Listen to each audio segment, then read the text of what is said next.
welcome back to Get to Know Arlington Row. This is a video series where we highlight our associates. You may know them on a professional level, but we want you to get to know them on a personal level too.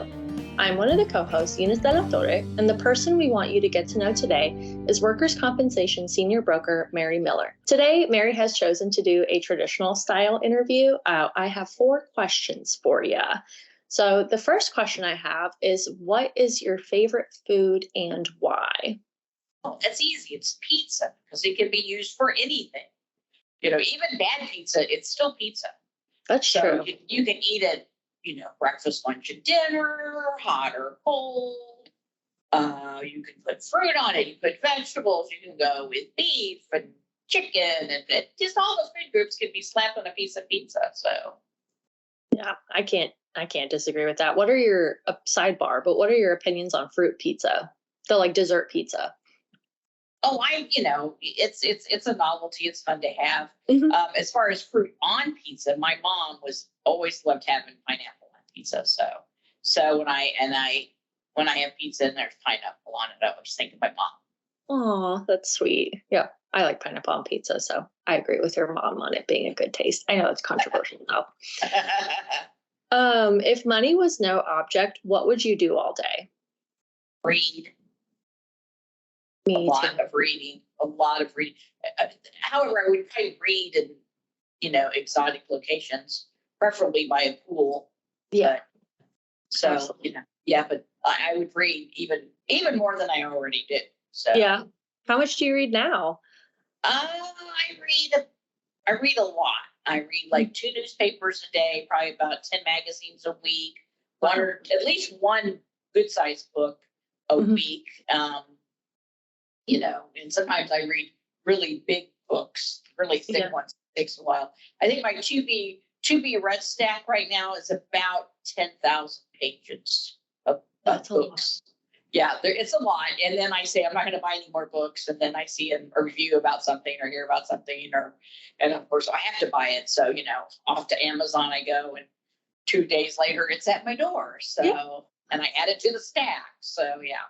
That is an author's dilemma. What is your last question on the reading? Because I'm also an avid reader. What's your favorite genre or books that you generally tend to read? Oh my gosh, I really run the gambit from guilty pleasure of Regency stuff. I'm a big Jane Austen person in the office. So okay, yeah. So I'm always like that type of thing. But I'll read some sci-fi. I'll read historical novels. I like to read a lot of biographies and autobiographies. I try to read once a year. I'll find some sort of book about an economic/business related type topic and read it. I read a lot about women in history. So I actually help support. There's a women's library in Noblesville that I help support, and so I'm always reading and giving them recommendations and donating books and money for its continuation. That's awesome. Yeah, we'll chat more later because I also want to read and I want some of your book recommendations, especially on history. Yeah. So 3rd question, what is a trend that you hope that never comes back? Bell bottoms. Uh-oh, I have bad news for you. I know, right?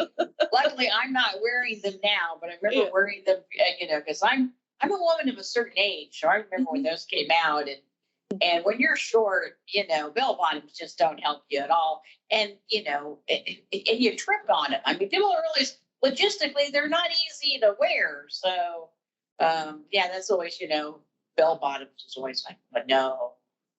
And then I've seen granny dresses that have been coming back too, and kind of like, oh my gosh, it's 1970 all over again. So. But if I'm going to wear a granny dress, I'm going to wear a granny dress with the little kid, the characters from Bluey that do the grannies. I don't want to be one of those granny dresses. Yes. So, yeah. Okay. I love the grannies. Oh, that's cute. Well, I don't wear. I agree. I think bell bottoms are for tall people. You are not allowed to wear them if you're short. No, and I'm 4'10", so there's not going to be any bell bottoms. No bell bottoms for you. I joke about, a friend of mine doesn't like capri pants. I said, well, for me, capri pants, I call them pants. Because for me, capri pants are pants. So, Yeah, I was like, oh, yay, capri pants are back. Yay, for me, they're called pants. They're People. just regular So, pants. Yeah. Oh yeah. no. The last question I have for you is, what is something a lot of people love, but you just don't get? Bacon. I Yeah. don't do bacon. People look at me like I got three heads. I don't do bacon. I'm like, bacon? Bacon? Ugh. Why? It smells bad. It makes everything smell bad. You know, it's greasy. It's the texture is horrible. But yeah, my friends all look at me like, you don't like bacon? I'm like, no, I don't like bacon. Do you prefer sausage then, or is it just like anti-breakfast? Well, I mean, occasionally, but I didn't grow up with the breakfast meat, so maybe that's part of it. So, you know, but no, I just can't buy bacon. My children are like, Mom, how can you not like bacon? You just don't. When they've lived with me, and now that they're all grown up and have their own houses, they can stink up their own houses. But when my oldest was living with me, when he got out of the Navy, he would make bacon when I would be gone, and then he would like, everything would be scrubbed. All the windows would be open in our place, and everything would be scrubbed down. Because if I walked in and smelled bacon, I'm like, you can go, go find your own place to live, because you're not living with me if you're cooking bacon. Ugh.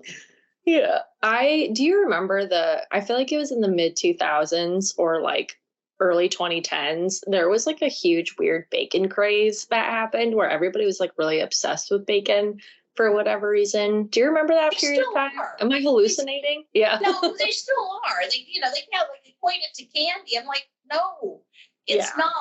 It's this bacon and chocolate are not equal equivalents. I'm sorry. One cannot interchange with the other. Ugh. And then when people want to combine them, that's just blasphemy right there. That's sacrilegious. I can't disagree. I don't care. Bacon's okay. I don't mind it. I enjoy it in some situations, but I never understood when people were super obsessed with it. I never understood bacon. Well, thank you, Mary, so much for taking time out of your busy day to let us get to know you better. I really appreciate your answers and that you are very strongly opinionated on bacon. It definitely makes things more interesting. I'm strongly opinion on other things. Bacon just happened to be the one that we wanted. Yeah. Well, I hope you have an amazing rest of your day. And thank you to all of you who tuned in to get to know us better. We'll catch you next time on Get to Know Arlington Row.